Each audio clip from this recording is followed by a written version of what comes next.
pusat maupun di instansi pemerintah daerah dapat menerima penjelasan kami dengan baik, gitu, Bapak Ibu. Nah, judul yang ingin kami sampaikan ini adalah tentang rencana evaluasi reformasi birokrasi berdampak ya. Bapak Ibu sekalian, ini mungkin sering Bapak Ibu dengar ya, dan sering Bapak Ibu lihat slide ini. Tapi rasanya kami tidak bosan-bosannya untuk menyampaikan ya, visi kita bersama, visi reformasi birokrasi, bahwa nanti Bapak Ibu sekalian, di akhir grand design kita, cita-cita kita adalah ingin mewujudkan pemerintahan yang berkelas dunia atau world class birokrasi. Nah, setidaknya ada tiga indikator bahwa world class birokrasi itu terjadi atau tercapai, yaitu pemerintahnya bersih, bebas KKN, kemudian birokrasinya profesional, dan tentunya produk-produk pelayanan publiknya itu bisa diberikan secara prima. Nah, kita masih ada beberapa tahun, meskipun ini bukan waktu yang lama, waktu yang pendek. Oleh karenanya kita harus mempercepat. Meskipun kalau kita lihat dari gambar ya Bapak Ibu sekalian ya, sejak tahun 2014 sampai dengan 2024, kita melalui perjalanan yang panjang dan berliku gitu ya, sama seperti gambarnya. Jadi jalannya tidak lurus-lurus aja, jalannya panjang dan jalannya berliku. Nah, inilah sebenarnya yang juga dialami ketika Kementerian Pan-RB mendorong dan memperjuangkan reformasi birokrasi ini, sampai ujungnya kita ingin menciptakan pemerintahan yang berkelas dunia, yang salah satunya adalah ditunjukkan dengan pemerintahan yang dinamis atau dynamic governance. Nah, saya ulang lagi, beberapa yang sering mungkin disampaikan adalah tentang ekspektasi presiden kepada kita, kepada birokrasi, bahwa birokrasi itu harus menciptakan hasil, making delivered, beliau menyampaikan juga, kemudian harus lincah. Apalagi di era disrupsi sekarang ini, tidak pernah terfikirkan sebelumnya oleh kita bahwa kita di tahun 2020-2021 kemarin itu ada yang WFH dan ada yang WFO, bahkan kita sempat mengalami full WFH. Tidak pernah juga mungkin sebelumnya terfikirkan oleh kita bahwa kita akan melakukan meeting-meeting yang secara daring ya, seperti ini sekarang. Nah, tiba-tiba kemudian COVID datang dan kita dituntut untuk beradaptasi, menyesuaikan diri kita, menyesuaikan cara kerja kita, menyesuaikan berbagai proses bisnis kita. Nah, adanya COVID ternyata juga menyadarkan kita bahwa birokrasi harus adaptif, birokrasi harus agile, harus lincah menyesuaikan dengan kondisi-kondisi. Nah, inilah kemudian yang Kementerian Pan-RB coba terjemahkan hal-hal yang terjadi, kemudian yang akan terjadi di depan, kemudian ekspektasi presiden ini kita coba terjemahkan, kita coba ramu ke dalam kebijakan-kebijakan yang akan kita keluarkan. Nah, Bapak Ibu sekalian, juga di dalam forum ini kami juga ingin menyampaikan bahwa ketika kita bicara tentang reformasi birokrasi dan pembangunan, ini menurut Prof. Eko Prasojo, Wakil Menteri kami, ini adalah seperti dua sisi mata uang. Tidak bisa dipisahkan satu sama lain, Bapak Ibu sekalian. Jadi antara program pembangunan dengan reformasi birokrasi ini harus sejalan.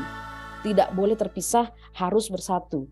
Karena apa? Karena beliau menyampaikan bahwa belajar dari berbagai negara, banyak pembangunan itu gagal karena birokrasinya itu tidak capable dan juga tidak akuntabel.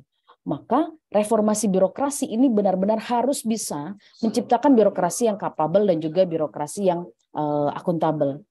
Nah, reformasi birokrasi ini tentunya tidak boleh hanya sekedar pemenuhan dokumen atau yang sering kita bilang RB di atas kertas atau RB yang dokumentatif. Reformasi birokrasi ini harus memberikan dampak ya terhadap percepatan pembangunan. Maka kalau seandainya ini merupakan dua sisi mata uang, keberhasilan reformasi birokrasi itu juga indikatornya adalah apabila program-program pembangunan ini bisa tercapai. Jadi tidak ada Bapak Ibu sekalian dari berbagai praktik negara di dunia ketika program pembangunan ini tercapai tapi birokrasinya tidak bergerak. Atau sebaliknya, reformasi birokrasi berhasil tapi program pembangunan tidak bergerak. Tidak mungkin. Ini harus dua sisi mata uang. Harus selalu sejalan Bapak Ibu sekalian. Nah, oleh karenanya dari berbagai arahan yang ada, dari kemudian megatrend yang berkembang ke depan, kemudian kita juga berkaca pada berbagai penyelenggaraan reformasi birokrasi dari banyak negara, maka kemudian arah kebijakan reformasi birokrasi ke depan ini adalah untuk menciptakan birokrasi yang berdaya saing, bersih, dan efektif yang dapat mendorong pembangunan nasional, Bapak Ibu sekalian. Sebagaimana tadi gambar antara reformasi birokrasi dengan pembangunan nasional. Nah, bagaimana mewujudkannya? Ini adalah dengan dua arah kebijakan. yaitu yang pertama adalah mempercepat transformasi digitalnya, digitalisasi birokrasinya, dan juga membangun soft elemennya, membangun manusianya, membangun ASN-nya, baik dalam hal culture-nya ya, maupun profesionalitasnya atau kompetensinya. Nah, yang kedua adalah memastikan bahwa birokrasi ini bisa berdampak terhadap pembangunan terhadap masyarakat. Nah, kalau yang sebelah kiri kita sebut dengan RB general, yang sebelah kanan kita sebut dengan RB tematik. Jadi kemudian ada dua stream atau ada dua track Bapak Ibu sekalian. Nah, kenapa ada dua track ya? Jangan dipandang nanti dua track ini adalah sebagai wah ada kewajiban baru nih. Menpan mengeluarkan bahwa reformasi dua track. Kalau gitu ada dua data dukung, dua jenis data dukung yang harus dimasukkan atau kita kumpulkan. Tidak, karena nanti di akhir nanti akan juga kami jelaskan bagaimana nanti ada simplifikasi dalam evaluasi. Nah, kembali ke sini Bapak Ibu sekalian, yang general memperbaiki digitalisasi birokrasi, mempercepat digitalisasi birokrasi, memperbaiki soft elemennya, ini adalah untuk memperbaiki yang sering disebut oleh Pak Menteri dengan problem-problem hulu. Apa problem hulu? Problem hulu itu adalah masalah-masalah yang terjadi di birokrasi. Apapun tujuan pembangunannya, apapun prioritas dari pemerintahan pada saat itu, memang masalah birokrasi, khususnya di Indonesia adalah masalah-masalah ini. Jadi masalah sistemnya, masalah SDM-nya, masalah kelembagaannya dan lain sebagainya. Maka ini kita sebut dengan reformasi birokrasi general. Atau kalau boleh secara konkret supaya Bapak Ibu terbayang adalah reformasi yang sebenarnya sudah Bapak Ibu lakukan beberapa tahun terakhir, tetapi ini lebih jelas arahnya, yaitu transformasi digital. Nah, yang kedua, stream yang kedua atau track yang kedua yang disebut dengan tematik, ini adalah bahwa kalau yang general ini hanya dilakukan tanpa kemudian kita menyinggung masalah-masalah di masyarakat, maka dampaknya akan lama. Menunggu birokrasi bagus dulu, kelembagaannya bagus, SPB-nya bagus, ini memerlukan waktu yang panjang. Oleh karenanya, kita perlu, reformasi birokrasi ini perlu merespon isu-isu yang terkait dengan prioritas pemerintahan, isu-isu yang terkait dengan pembangunan. Nah, merespon ini adalah perlu dilakukan oleh reformasi birokrasi oleh kita supaya tadi tidak menunggu terlalu lama. Nah, kita sebut dia dengan tematik. Maka reform yang kita sebut dengan reformasi birokrasi tematik ini adalah untuk menjawab masalah hilir. Dia harus bersumber pada penyelesaian masalah tata kelola yang berasal dari hilir atau yang terkait dengan isu-isu pembangunan. Nah, kira-kira ini arah kebijakan kita ke depan Bapak Ibu sekalian, dan inilah nanti yang akan diterjemahkan ya Bapak Ibu sekalian dalam roadmap reformasi birokrasi perubahan dari roadmap yang diatur oleh Permenpan nomor 25 tahun 2020 gitu ya. Nah, secara umum ini saya mungkin nanti tidak akan terlalu banyak membahas ini karena nanti akan ada sesi-sesi lain yang akan lebih detail menjelaskan ini. Tetapi saya ingin menyampaikan bahwa perubahan-perubahan tersebut membuat kita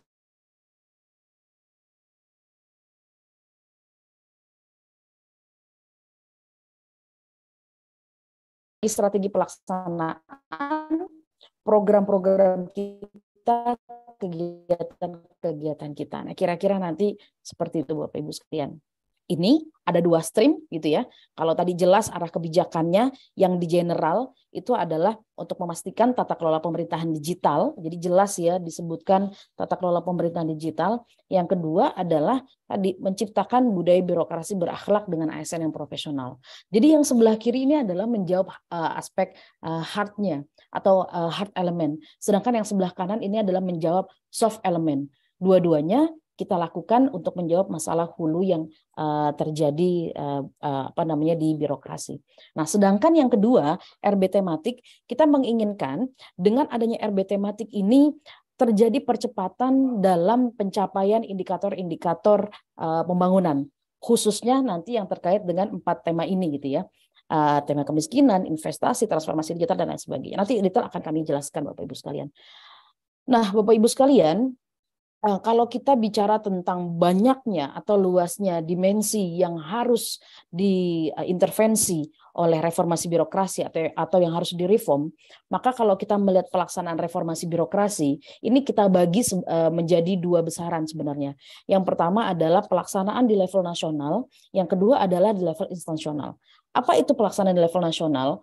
Pelaksanaan di level nasional ini adalah mencakup penetapan arah-arah kebijakan ke depan, termasuk adalah penyesuaian atau sinkronisasi berbagai kebijakan yang akan dikeluarkan oleh kementerian lembaga pengampu kebijakan.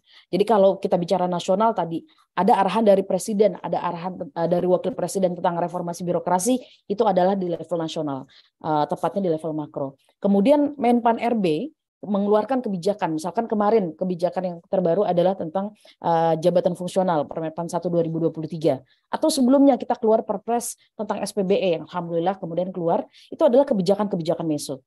Begitupun KL di luar Kemenpan RB seperti misalkan Bappenas yang terkait dengan perencanaan penganggaran, Kementerian Keuangan, BPKP, Kemendagri, Kominfo dan lain sebagainya, masih banyak yang lainnya, BKN, LAN, KSN dan lain sebagainya adalah pelaksana di level meso. Nah, kualitas pelaksanaan di level nasional ini akan sangat dipengaruhi oleh kualitas kebijakan yang dikeluarkan oleh KL-KL ini. Nah, kemudian Bapak Ibu sekalian, dimensi yang kedua adalah yang kita sebut dengan instansional. Instansional ini adalah pelaksanaan reformasi birokrasi yang dilakukan oleh setiap instansi pemerintah. Jadi reformasi birokrasi di setiap instansi pemerintah Bapak Ibu sekalian itu adalah pelaksanaan instansional. Tentunya ketika melaksanakan reform di masing-masing instansi, itu harus berdasar kepada makro dan meso. Karena itu yang kita pelajari di cascade gitu ya, di dalam penjenjangan kinerja, di dalam perencanaan strategis, bahwa apa yang dilakukan di level meso itu harus mendasari atau berlandaskan kepada kebijakan yang ditetapkan di level nasional atau di level makro dan juga level meso. Tidak bisa begitu saja level mikro ini mendefinisikan masing-masing.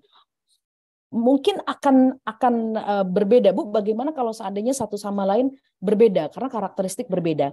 Iya, tetap akan ada kelonggaran-kelonggaran tersebut, tetapi tentunya harus tetap searah dengan kebutuhan menerjemahkan arah kebijakan level makro dan juga level meso. Jadi sampai di sini saya berharap Bapak Ibu sudah mengetahui bahwa yang Bapak Ibu lakukan di level mikro atau di level instansional ini nanti juga akan mendorong ya atau berkontribusi kepada kualitas reformasi birokrasi nasional gitu.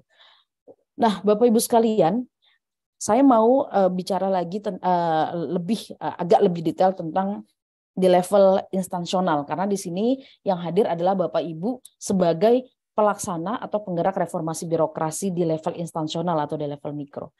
Nah, Bapak Ibu sekalian, nantinya kita berreform atau ber-RB itu tidak lagi hanya mengacu kepada LKE. Nah, saya yakin Bapak Ibu sekalian hampir bisa saya pastikan karena teman-teman evaluator dan pembina di Kementerian Pan-RB sudah melihat gitu ya berbagai dokumen perencanaan Bapak Ibu sekalian, roadmap, rencana aksi atau bahkan ketika kami melakukan evaluasi itu hampir semua model pembangunan, model perencanaan reform itu adalah mengacu kepada poin-poin pertanyaan di LKE. Jadi poin-poin rencana aksinya adalah menyesuaikan dengan poin LKE apa yang akan ditanyakan ketika evaluasi reformasi birokrasi. Nah, tentunya praktek ini sebenarnya tidak tepat gitu ya Bapak Ibu sekalian. Karena evaluasi adalah mengevaluasi implementasi. Nah, harusnya perencanaanlah yang mendrive apa yang perlu dilaksanakan oleh Bapak Ibu sekalian. Bukan evaluasi yang mendrive, tapi perencanaan yang mendrive. Evaluasi ini nanti berkontribusi untuk memperbaiki perencanaan dan untuk memperbaiki pelaksanaan. Nah, sehingga Bapak Ibu sekalian, ke depan kami ingin terus mendorong dengan salah satunya mengeluarkan kebijakan supaya Bapak Ibu sekalian ber-RB yang substansi gitu ya. Melakukan RB yang betul-betul sesuai dengan kebutuhan, sesuai dengan masalah, dan tidak lagi berorientasi kepada pemenuhan dokumen. Nah, kami ingin Bapak Ibu sekalian itu bisa menerjemahkan ya. Yang pertama menerjemahkan dimensi prioritas nasional, mandat-mandat yang tadi ditetapkan oleh makro dan oleh meso. Jadi yang ini kita sebut dengan prioritas nasional. Di dalam roadmap RB penajaman nanti akan disampaikan list apa saja yang sifatnya wajib dilakukan oleh seluruh instansi pemerintah. Namun demikian, kami tetap juga membuka ruang bagi Bapak Ibu sekalian yang merasa bahwa semua list kegiatan yang termasuk dalam dimensi prioritas nasional itu ternyata tidak cukup. Karena ternyata ada masalah-masalah khas di instansi Bapak Ibu sekalian yang tidak ada di dalam hal yang sifatnya mandat tadi. Maka kita akan memberikan keleluasan tersebut. Tetapi yang perlu nanti kami tegaskan adalah bahwa seluruh mandat itu perlu dilakukan, gitu ya. Tidak boleh ada mandat yang tertinggal, semua harus dilakukan. Dalam hal Bapak Ibu membutuhkan untuk menyelesaikan permasalahan-permasalahan khas, itu tetap kami persilahkan. Nah, Bapak Ibu sekalian, kalau kita kemudian mendefinisikan ulang gitu ya tentang pembangunan RB instansi pemerintah, maka tentunya ini harus diawali dengan penyusunan rencana kerja, penyusunan kinerja apa yang diinginkan. Apa RB ini ketika kita sudah melakukan RB, apa hasil yang kita inginkan, baik itu dalam jangka menengah maupun dalam jangka pendek. Maka tentu kita butuh yang namanya dokumen-dokumen perencanaan. Yang kalau di RB kita sebutnya dengan roadmap ya, dokumen jangka menengah, roadmap RB. Maka Bapak Ibu terlebih dahulu harus menyusun roadmap RB, kemudian menuangkannya dalam rencana-rencana jangka pendek ya, atau yang kita sebut di sini nanti dengan rencana aksi. Sebelumnya, saya yakin Bapak Ibu semua sudah punya roadmap RB, sudah punya juga rencana aksi. Tetapi saya yakin roadmap RB dan rencana aksinya sebenarnya tidak terlalu dilihat karena pelaksanaannya hanya melihat dari sisi LKE. Atau roadmap RB-nya tidak memasukkan hal-hal yang sebenarnya substansi, hal-hal yang sebenarnya menjadi permasalahan tata kelola di internal Bapak Ibu sekalian, tetapi dan itu perlu direspon. Saya yakin dari sisi kualitas ini masih banyak yang perlu diperbaiki Bapak Ibu sekalian. Nah, ini di aspek perencanaan. Kemudian di aspek perencanaan ini kita lakukan gitu ya. Jadi sebenarnya bagan ini adalah bagan sederhana PDCA yang saya yakin Bapak Ibu sekalian itu sudah sangat memahami karena itu adalah salah satu asas manajemen yang bisa diterima oleh banyak pihak ya, plan, do, check, act. Gitu ya. Jadi setelah kita plan, kita melaksanakan do, melaksanakan rencana aksi atau rencana kerja yang tadi kita sudah tetapkan. Baru kemudian Bapak Ibu sekalian, kita cek, kita lakukan kemudian monef. Apakah yang kita lakukan itu sudah on the track, sudah sesuai dengan maksud, sudah sesuai dengan target dan lain sebagainya. Baru kemudian ada act-nya menghasilkan rencana aksi tindak lanjut. Nah, ke depan Bapak Ibu sekalian, kita ingin memaksimalkan fungsi evaluasi.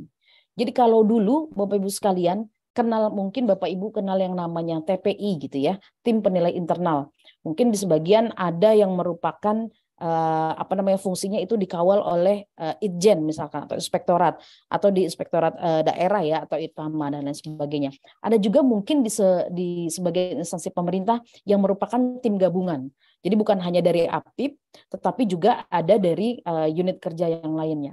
Nah, kalau awalnya tugas TPI ini hanya menilai di akhir dengan mengisi banyak komponen LKE gitu ya, banyak komponen LKE yang kemudian nanti akan disubmit kepada Kementerian Pan-RB, maka nantinya Bapak Ibu sekalian, kami ingin fungsinya itu lebih substansi. Fungsinya itu adalah membantu proses pembangunan reformasi birokrasi internal. Jadi tidak lagi hanya sekedar menilai, tapi harus memberikan evaluasi. Ketika kita bicara evaluasi, maka salah satu keluarannya adalah rekomendasi dan juga saran perbaikan. Nah, evaluasi ini sudah bisa dimulai ketika pada saat merencanakan roadmap dan juga rencana aksi. Jadi tim evaluator internal ini bisa kemudian bersama-sama dengan tim RB itu membantu menyusun roadmap RB dan juga mendetailkannya kepada rencana aksi. Kira-kira apakah ini sudah menjawab kebutuhan reform instansi kita atau belum? Atau apakah semua mandat yang tadi dituliskan nanti dalam roadmap RB itu semua sudah masuk atau belum? Jadi tim evaluator internal tugasnya adalah menjamin kualitas dari perencanaan RB. Selain itu juga evaluasi juga dilakukan pada saat pelaksanaan dilakukan atau yang kita kenal dengan ongoing evaluation, ya, evaluasi ongoing. Apa tujuannya? Tujuannya adalah untuk memastikan pelaksanaan rencana aksi atau rencana kerja itu sesuai dengan maksudnya. Bahwa kalau kita bilang kita mau menerapkan sistem kerja baru yang berdasarkan Permen PAN 7, maka memang seperti itu dilakukan, bukan dengan bentuk-bentuk yang lainnya.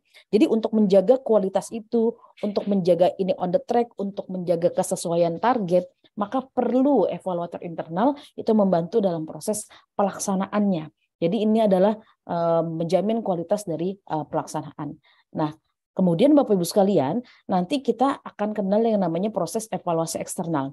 Proses evaluasi eksternal inilah kemudian yang nanti akan dilakukan pasca pelaksanaan. Bapak Ibu sekalian melaksanakan, ini nanti akan masuk evaluator eksternal. Siapa evaluator eksternal? Evaluator eksternal adalah evaluator atau kementerian lembaga yang tadi saya sebut sebagai level meso.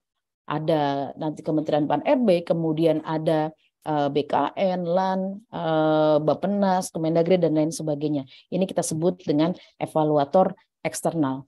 Nah, Bapak Ibu sekalian, nanti ketika semua evaluator eksternal sudah menilai keberhasilan pelaksanaan RB instansi pemerintah, apakah instansi pemerintah itu sudah berdampak RB-nya, apakah aspek-aspek atau indikator terkait RB itu sudah tercapai target-targetnya, maka kita akan menyimpulkan hasil evaluasi tersebut dalam laporan hasil yang sering kita sebut dengan LHE. Sekarang namanya adalah laporan hasil evaluasi eksternal.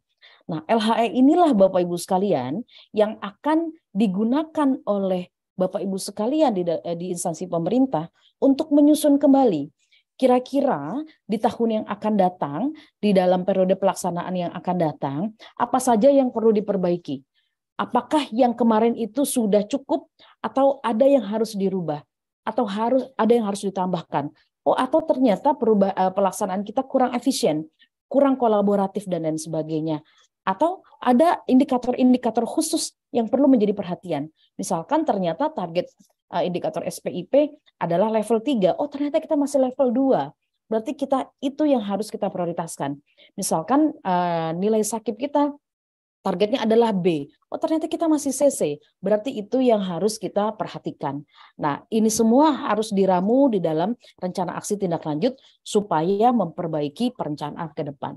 Jadi kalau ditanya Bapak Ibu sekalian, apakah kita ber-RB itu pada 8 area perubahan, itu ya, mengingat ini ada sedikit perubahan pada tahapan pembangunan RP, jawabannya Bapak Ibu sekalian, ketika kita bicara tentang area tata kelola, maka kami yakin betul areanya adalah pada 8 area tersebut. Areanya itu saja. Nah, tapi dengan proses pembangunan nanti ke depan, aspek-aspek yang prioritas itu adalah yang sesuai dengan apa yang kira-kira paling bermasalah. Jadi tidak harus 8-8-nya dilaksanakan secara bersama-sama. Bisa jadi di antara 8 area perubahan ini ada aspek-aspek yang kira-kira memang harus diprioritaskan, harus didahulukan. Sebagai contoh misalkan aspek SDM-nya didahulukan, kompetensi SDM-nya, atau mungkin adalah terkait dengan aspek akuntabilitasnya atau pengawasannya. Nah, itu semua nanti Bapak Ibu sekalian bisa Bapak Ibu dapatkan pedomannya. Nanti kami akan mengeluarkan beberapa pedoman yang nanti akan kami sampaikan kepada Bapak Ibu sekalian.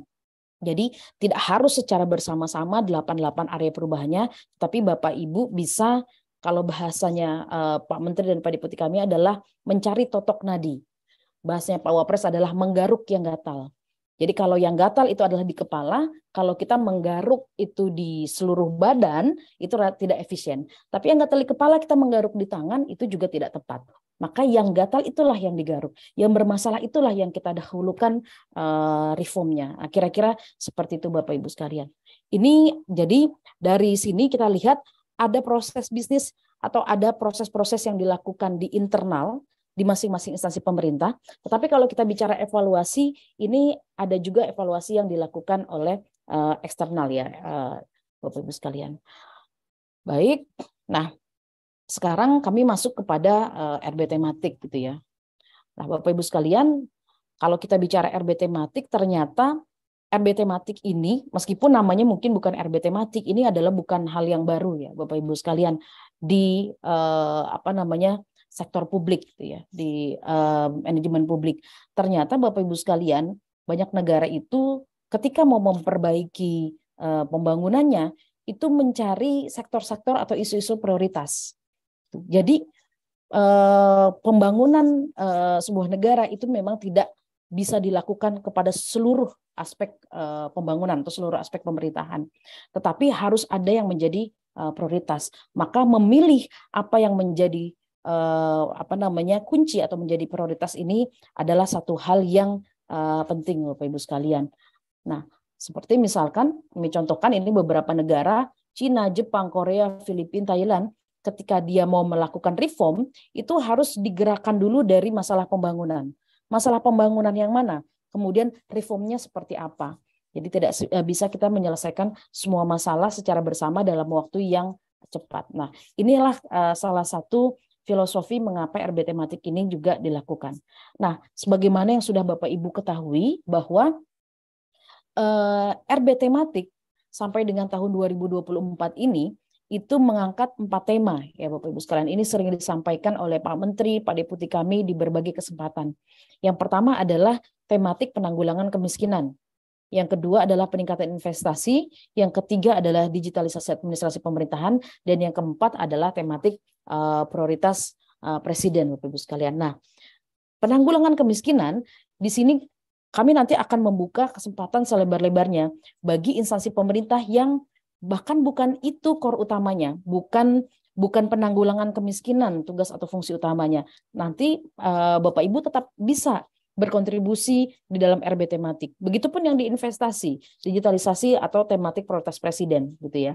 Nah, kalau seluruh pemerintah daerah saya yakin ini akan terkait. Tapi kementerian lembaga, ada kementerian lembaga yang sebenarnya tidak terkait langsung, tetapi tetap dibuka kesempatan untuk melakukan RB tematik gitu ya. Nah, kalau kita bicara tentang RB tematik, ada yang disebut dengan RB tematik nasional atau makro, ada yang instansional. Kalau kita bicara makro nasional, ini fokusnya adalah menyelesaikan masalah-masalah di lingkup nasional ya Bapak Ibu sekalian. Itu biasanya ditetapkan ada instansi-instansi pemerintah yang disebut sebagai implementing agency atau instansi atau lembaga pelaksana ya RB tematik nasional. Sebagai contoh misalkan kalau kita bicara investasi, tentu di situ ada Kementerian Menko Marves, ada BKPM, misal ada pariwisata, Menko Ekonomi dan sebagainya. Nah, aturan-aturan tentang implementing agency ini nanti kita bisa lihat gitu ya. Misalkan dari dokumen-dokumen perencanaan pembangunan nasional atau kemudian dari aturan-aturan seperti Inpres, Perpres dan lain sebagainya yang mengatur siapa yang bertanggung jawab melaksanakan. Nah, ini kita sebut dengan RB tematik nasional makro. Dan temanya sebenarnya sudah ditetapkan. Saat ini kita menetapkan 4 gitu ya, yang itu merupakan tema yang ditetapkan oleh KPRBN. Nah, adapun RB tematik instansional ini adalah pelaksananya di masing-masing instansi pemerintah. Inisiatifnya adalah oleh masing-masing instansi pemerintah. Sampai dengan tahun 2024, Bapak Ibu sekalian, tema yang dipilih ini adalah tidak boleh keluar dari 4 tema yang ada. Jadi kalau misalkan kita ada satu instansi, misalkan satu Pemda, Bapak Ibu mau, wah kami pengen ber-RB tematik tentang pembangunan sektor pertanian.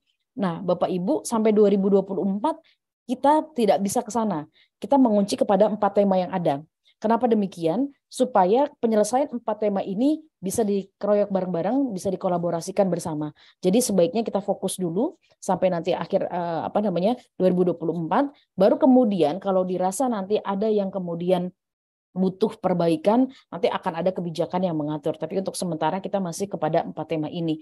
Nah, tematik instansional ini dilakukan, dikelola, direncanakan, dan dievaluasi oleh masing-masing instansi pemerintah ya Bapak Ibu sekalian.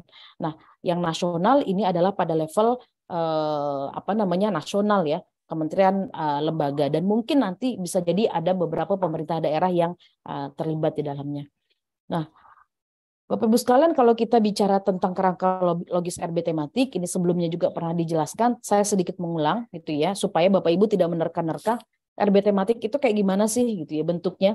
RB tematik itu adalah Bapak Ibu sekalian, perbaikan tata kelola yang terkait dengan isu atau tema-tema tertentu. Jadi kalau kita bicara penanggulangan kemiskinan, coba kita lihat masalah penanggulangan kemiskinan itu di mana, gitu ya. Jadi kita lihat dulu kinerja yang sekarang ada, gitu ya. Kemudian kita identifikasi masalah penanggulangan kemiskinan itu di mana. Oh ternyata masalah tata kelolanya adalah semrawutnya data. Oh ternyata masalahnya adalah ketidaktepatan penyaluran bantuan sosial misalkan. Atau sebaliknya misalkan masalah investasi. Di mana sih sebenarnya masalah investasi sehingga investasi kita bergerak tetapi tidak sesuai ekspektasi misalkan. Oh ternyata masalahnya adalah kita tidak bisa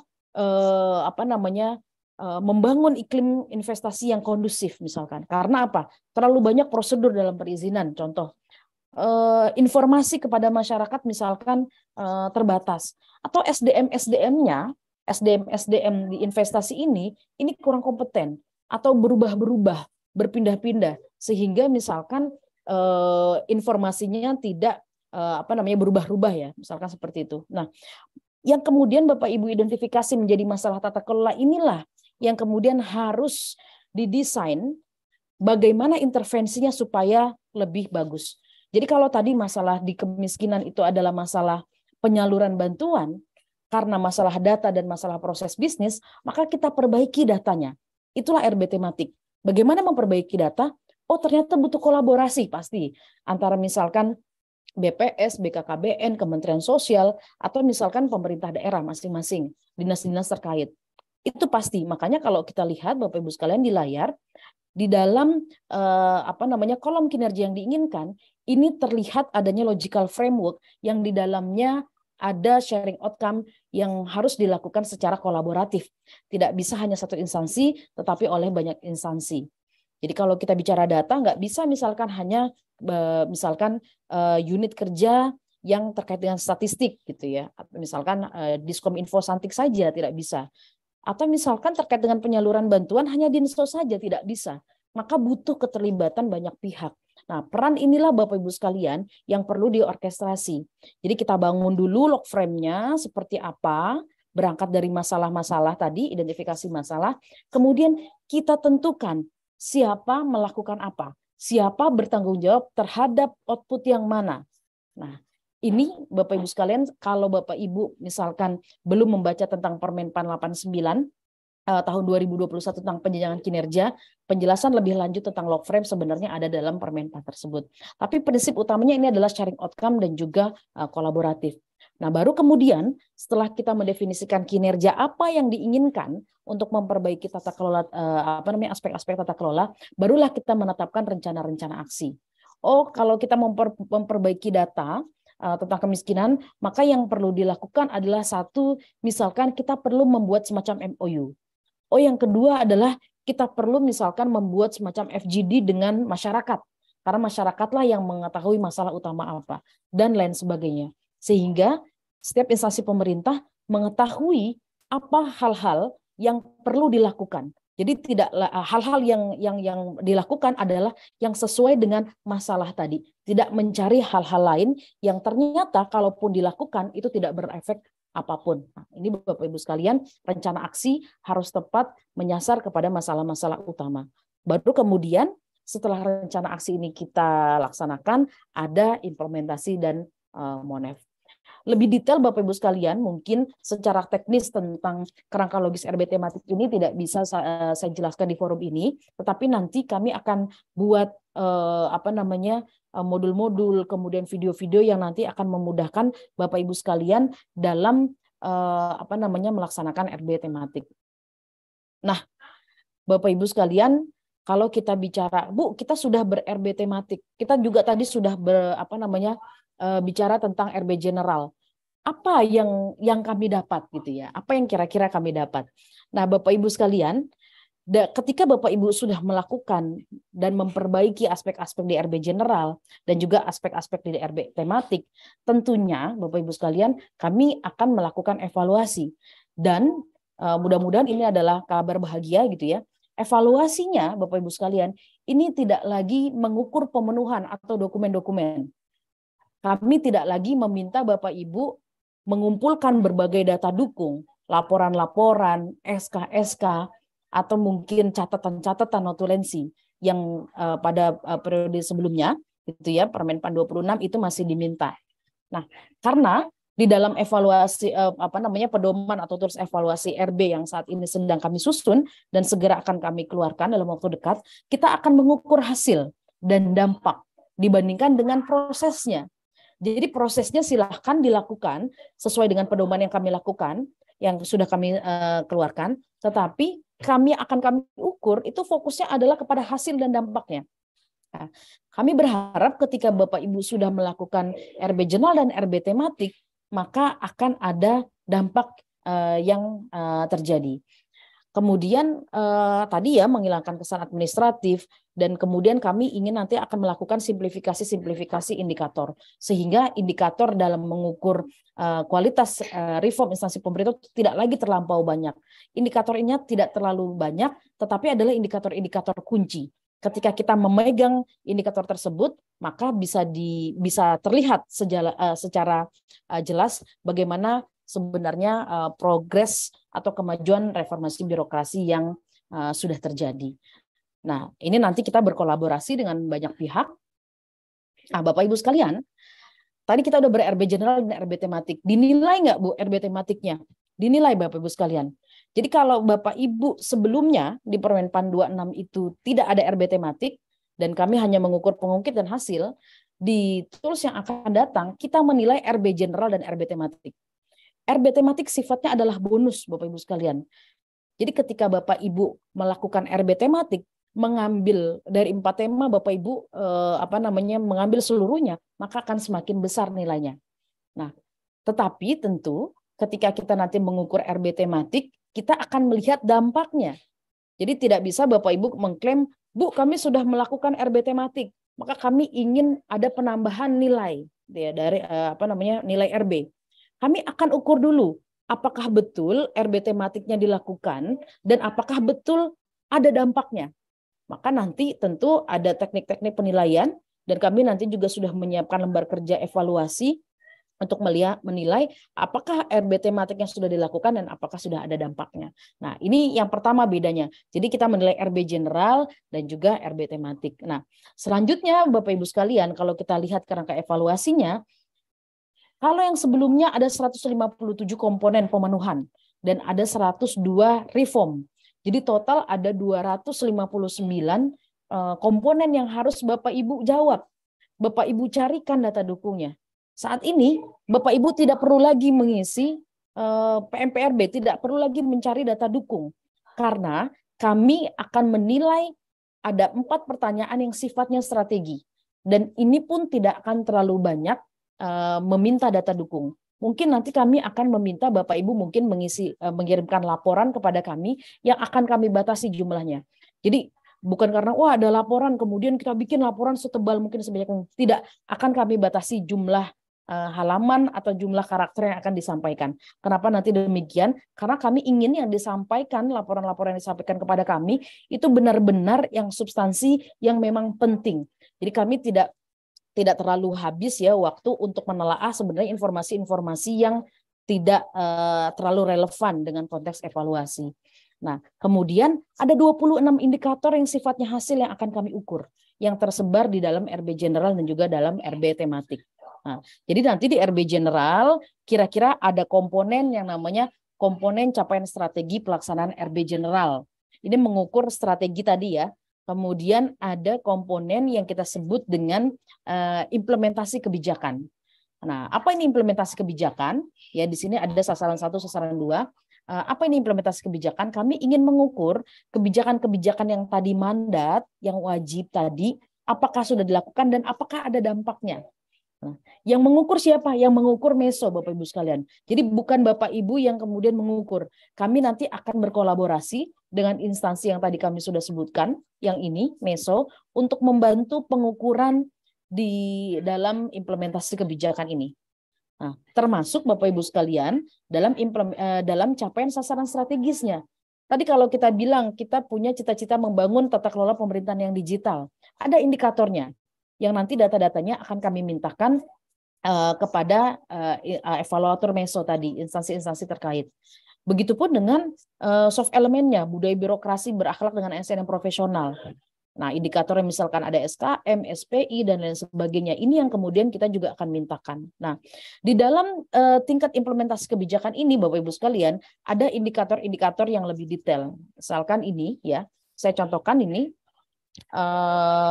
seperti misalkan masalah penyederhanaan birokrasi, sistem kerja baru, SPBE, perencanaan pembangunan, MPP digital, SPIP, lapor, kualitas kebijakan publik, reformasi hukum, digitalisasi arsip, pelayanan publik, sistem merit, dan lain sebagainya.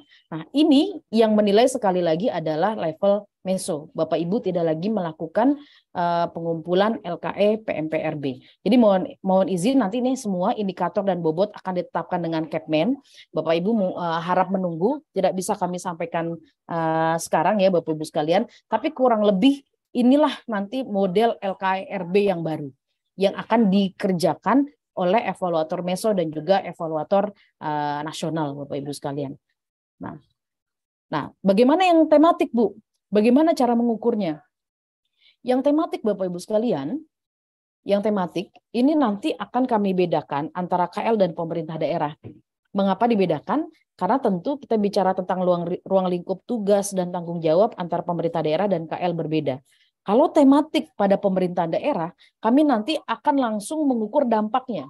Jadi kalau seandainya makin tinggi capaian dari misalkan penurunan kemiskinannya, laju kemiskinannya, maka poinnya akan makin tinggi. Gitu ya. Kemudian terkait dengan investasi, makin baik misalkan capaian investasinya, tentu poinnya akan makin tinggi. Nah, tekniknya seperti apa nanti akan kami sampaikan kemudian, tapi kami pasti akan mempertimbangkan masalah perbedaan karakter, perbedaan potensi setiap pemerintah daerah. Pasti saya yakin Bapak Ibu sekalian khususnya yang di Pemda mungkin akan bertanya gitu ya. Bu, pemerintah daerah kami itu tidak sepotensial pemerintahan daerah yang lain. Kalau begitu pasti nilai kami akan rendah. Nah, itu juga sudah menjadi concern kami, maka nanti kemungkinan akan beberapa alternatif seperti misalkan akan kami klaster dari bisa jadi adalah besaran rata-rata realisasi investasinya, atau mungkin bisa jadi akan kami gunakan perbandingan dari target-target yang sudah diberikan oleh BKPM atau oleh Menko Marves. Nah, teknik-teknik ini tidak bisa kami sampaikan di sini, tapi kira-kira yang akan kami ukur adalah capaian dari indikator-indikator tematik yang tadi sudah kami sebutkan. Nah, bukan hanya dampaknya, kami juga akan mengukur strategi pembangunannya. Mengukur strategi pembangunan ini, Bapak Ibu sekalian, untuk memberikan keyakinan pada kami sebagai evaluator bahwa memang Bapak Ibu sudah melakukan RB tematik. Jadi beberapa pemerintah daerah datang kepada kami, kemudian mengklaim sudah melakukan RB tematik dan sudah ada dampaknya. Padahal sebenarnya kebijakan RB tematiknya belum rilis resmi. Begitu kami pelajari, memang ada hal-hal yang belum sepenuhnya sesuai dengan RB tematik, Bapak Ibu sekalian. Nah, oleh karenanya Bapak Ibu sekalian, melalui penilaian di strategi, kami ingin memastikan strategi yang ditetapkan di dalam rencana aksi itu memang betul-betul relevan terhadap isu-isu tematiknya.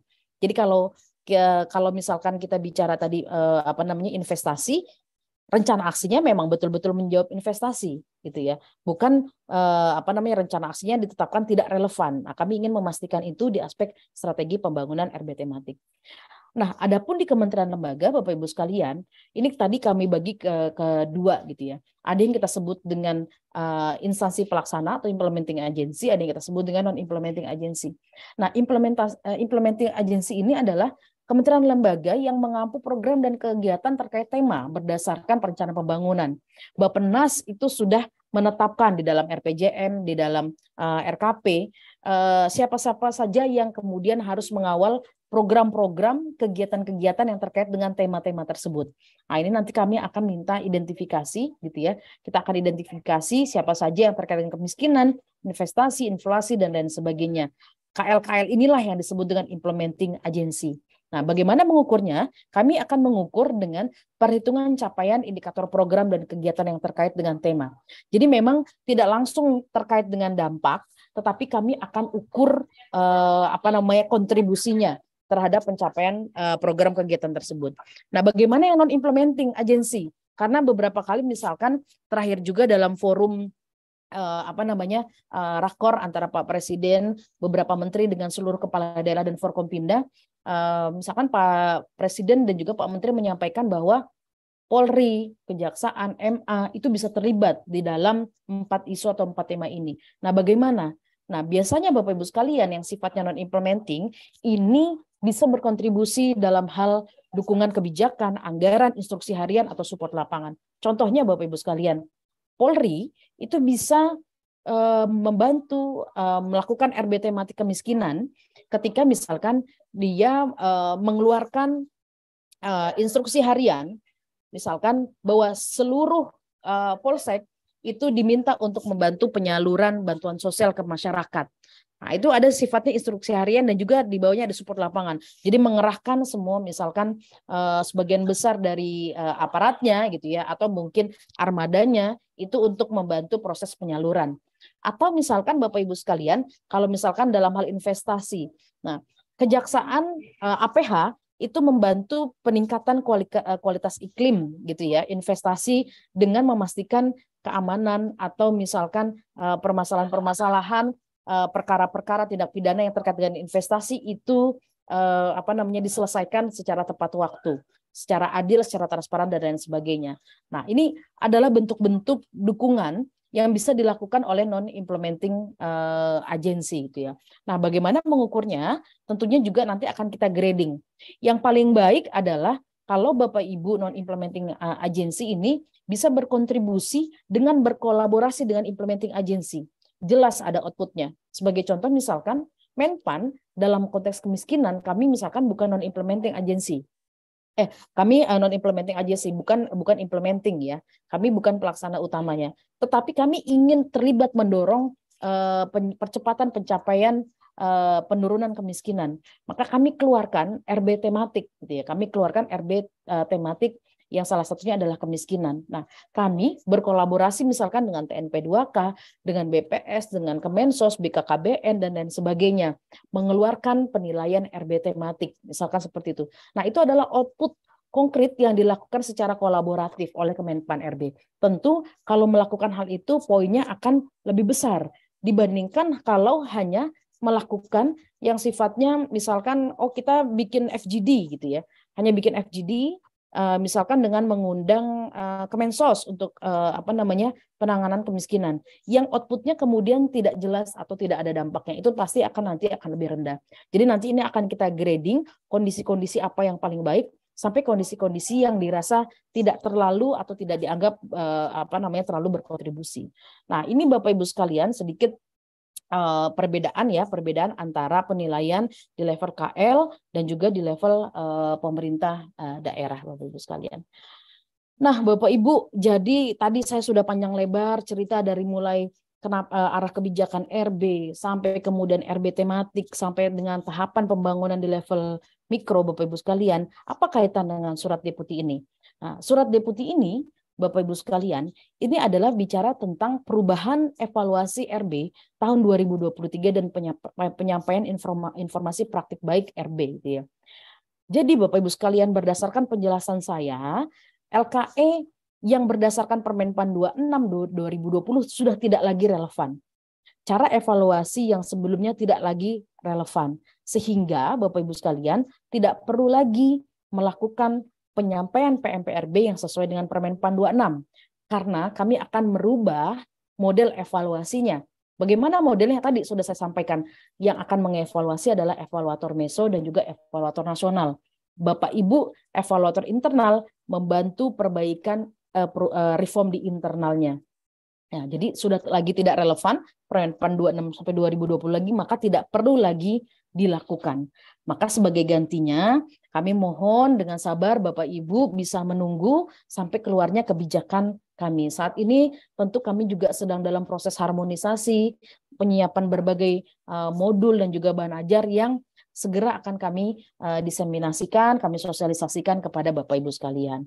Nah, yang kedua Bapak Ibu sekalian, kami meminta Bapak Ibu sekalian untuk mengisi form praktik baik atau best practice tentang implementasi RB. Nah, karena saat ini kami sedang membangun portal RB nasional yang di dalamnya Bapak Ibu sekalian itu berisikan sistem informasi evaluasi RB. Ini nanti sistem upgrade dari PMPRB Bapak Ibu sekalian gitu ya, kita upgrade dan kita sesuaikan toolsnya. Yang kedua adalah kita sebut dengan ruang belajar RB. Nah, pengisian praktik baik ini adalah untuk men-showcase Bapak Ibu sekalian, untuk menayangkan, menyampaikan kepada banyak pihak bahwa RB ini sudah berdampak kepada terciptanya praktik-praktik baik di instansi pemerintah pusat dan daerah. Nah, ini nanti akan ditayangkan dalam portal RB nasional. Jadi pertanyaannya Bapak Ibu sekalian, apakah pengisian praktik baik mengisi PMPRB?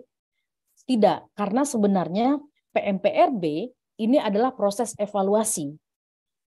Kalau praktik baik ini adalah dalam konteks mau men-showcase hasil-hasilnya kepada stakeholder, kepada masyarakat. Nah, PMPRB ini nanti akan diganti dengan tools yang saat ini sedang dalam proses harmonisasi dan juga penyusunan modul dan bahan ajarnya Bapak Ibu sekalian. Jadi jangan lagi disalahartikan bahwa praktik baik menggantikan PMPRB. Nah, saya kembali lagi kepada praktik baik dan juga portal.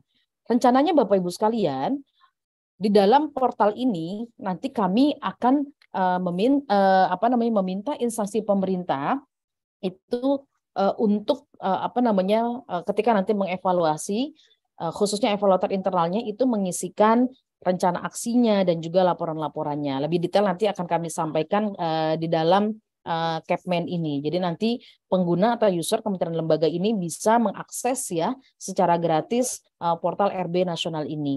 Dan kami juga berharap nantinya portal RB nasional ini bisa mempercepat implementasi RB melalui studi tiru.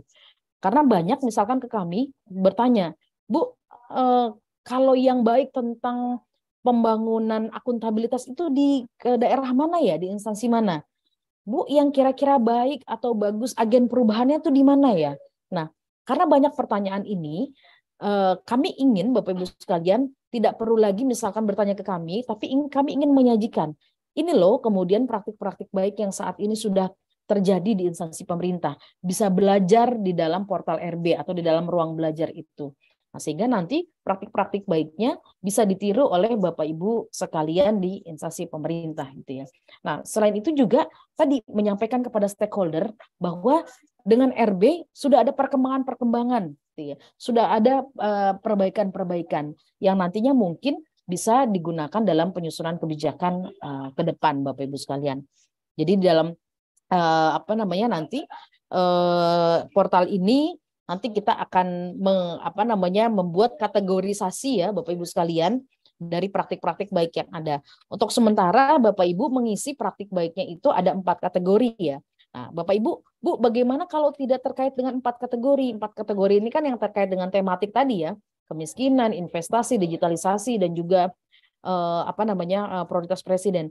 Kalau tidak terkait itu kan Bapak Ibu nanti bisa mengisi di lainnya dan Bapak Ibu bisa menamai ini apa, kategorinya apa. Bisa jadi adalah kategorinya misalkan layanan publik gitu ya, atau kategorinya adalah misalkan terkait juga dengan peningkatan kualitas layanan kepegawaian internal atau lainnya. Bisa jadi banyak hal Bapak Ibu.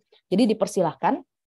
Dan nantinya juga kami akan ada konsultasi online gitu ya. Jadi tidak lagi perlu harus datang secara rombongan ke Kementerian Pan RB gitu ya. Atau langsung tidak bertatap muka, bisa dilakukan konsultasi secara online. Sehingga nanti lebih efisien. Dan kami juga ingin menyampaikan secara transparan, secara terbuka kemajuan RB setiap instansi pemerintah. Jadi Bapak Ibu bisa tahu bagaimana secara umum rata-rata kemajuan RB di pemerintah daerah dan juga kementerian lembaga.